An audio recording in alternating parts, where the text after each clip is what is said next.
Dear friends, हाँ आपने सही सुना है कि जो बात आज मैं आपको बताने जा रहा हूँ वह द्वितीय विश्व युद्ध को रोक सकती थी। अब हम अपनी कहानी पर चलते हैं। 3 अक्टूबर 1933 को एल्बर्ट आइंस्टीन ने रॉयल एल्बर्ट हॉल में यूरोप में अपना अंतिम भाषण प्रस्तुत किया। यूरोप में युद्ध शुरू होने से लगभग 6 साल पहले यह भाषण दिया गया था और ब्रिटेन में युद्ध की पूरी भयावहता को पूरी तरह से समझने में 10 साल और लगेंगे। लेकिन एल्बर्ट आइंस्टीन और जर्मनी में रहने वाले अन्य यहूदियों के लिए संकट पहले ही शुरू हो चुका था। 1933 तक जर्मनी में यहूदी शिक्षाविदों ने नस्लीय या राजनीतिक आधार पर अपनी नौकरी खोना शुरू कर दिया था। यहूदियों के खिलाफ हिंसा खतरनाक गति से बढ़ रही थी और उनकी संपत्ति जब्त की जा रही थी। परंतु आइंस्टीन तो जर्मनी छोड़कर चले गए थे। फिर उन्हें कैसे जाने दिया गया? तो धन्यवाद दे उन महानतम इंसान को जिन्होंने ऐसे इंसानों की सहायता की। आइंस्टीन अकादमिक सहायता परिषद AAC की मदद से जर्मनी छोड़ने में सक्षम थे, जो विलियम बेवरिज द्वारा स्थापित एक संगठन है जिसे आधुनिक कल्याणकारी राज्य के वास्तुकार के रूप में जाना जाता है, जिन्होंने शिक्षाविदों को उत्पीड़न से बचने में मदद करने की आवश्यकता को पहचाना। उन्होंने अप्रैल 1933 में AAC बनाया और परिषद के अध्यक्ष और उपाध्यक्ष के रूप में वैज्ञानिकों और नोबेल पुरस्कार विजेताओं अर्नेस्ट रदरफोर्ड और एवी हिल के समर्थन को सूचीबद्ध किया। समूह ने सैकड़ों शिक्षाविदों को उत्पीड़न से बचने में मदद की और आज भी उस भूमिका को जारी रखा है।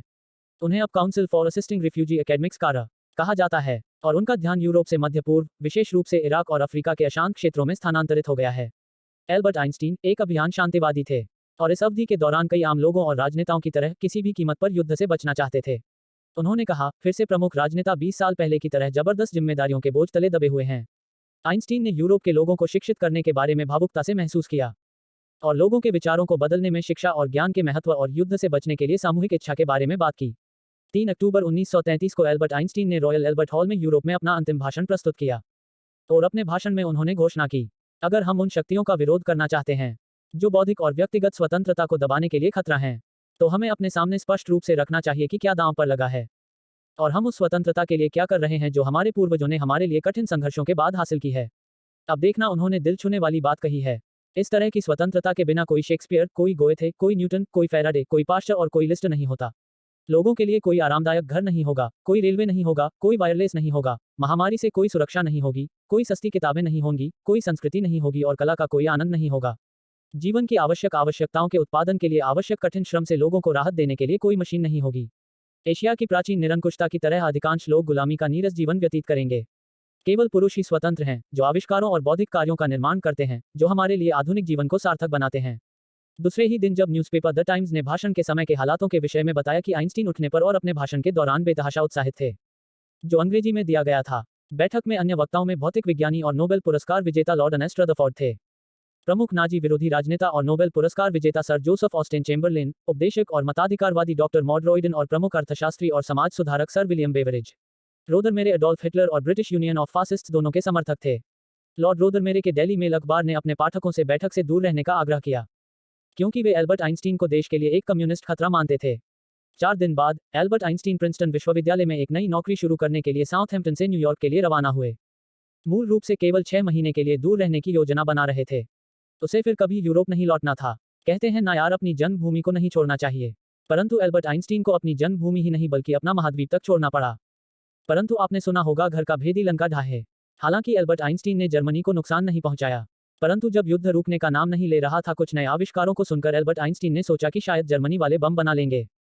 तब आइंस्टीन ने डी रूजवेल्ट संयुक्त राज्य अमेरिका के राष्ट्रपति पत्र लिखकर कहा कि महोदय ए फरे और एल जिलर द्वारा कुछ हालिया काम जो मुझे पांडुलिपि में संप्रेषित किया गया है, मुझे यह उम्मीद करने के लिए प्रेरित करता है कि तत्व यूरेनियम को तत्काल भविष्य में ऊर्जा के एक नए और महत्वपूर्ण स्रोत में बदल दिया जा सकता है।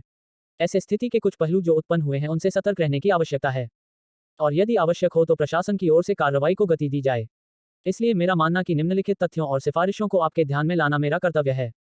पिछले 4 महीनों के दौरान फ्रांस में जूलियट के साथ साथ अमेरिका में फर्मी और सेजिलार्ड के काम के माध्यम से यह संभव हो गया है कि यूरेनियम के बड़े पैमाने पर परमाणु श्रृंखला अभिक्रिया स्थापित करना संभव हो सकता है, जिसके द्वारा विशाल बिजली की मात्रा और नए रेडियम जैसे तत्वों की बड़ी मात्रा उत्पन्न की जाएगी। अब यह लगभग तय है कि निकट भविष्य में इसे हासिल किया जा सकता है। यह नई घटना बमों के निर्माण की ओर भी ले जाएगी और यह विचार करने योग्य है। हालांकि यह बहुत कम निश्चित है कि इस प्रकार एक नए प्रकार के अत्यंत शक्तिशाली बमों का निर्माण किया जा सकता है। इस प्रकार का एक भी बम नाव द्वारा ले जाया गया और एक बंदरगाह में फट गया, आसपास के कुछ क्षेत्रों के साथ पूरे बंदरगाह को बहुत अच्छी तरह से नष्ट कर सकता है। हालांकि ऐसे बम हवाई मार्ग से परिवहन के लिए बहुत भारी साबित हो सकते हैं। इसके बाद अमेरिका में बम बनाने पर काम शुरू कर दिया गया और बम बना भी लिया गया तथा जापान के 2 शहरों पर गिराने से युद्ध में जापान ने उपहात कर दिए। इस विश्व युद्ध के खत्म होने का कारण भी यही रहा। अब मैं आपको इस कहानी का सार बताता हूँ। यदि एल्बर्ट आइंस्टीन ने रॉयल एल्बर्ट हॉल में यूरोप में अपना अंतिम भाषण प्रस्तुत किया उस समय वह एल्बर्ट आइंस्टीन की बात मान गए होते तो युद्ध होता ही नहीं।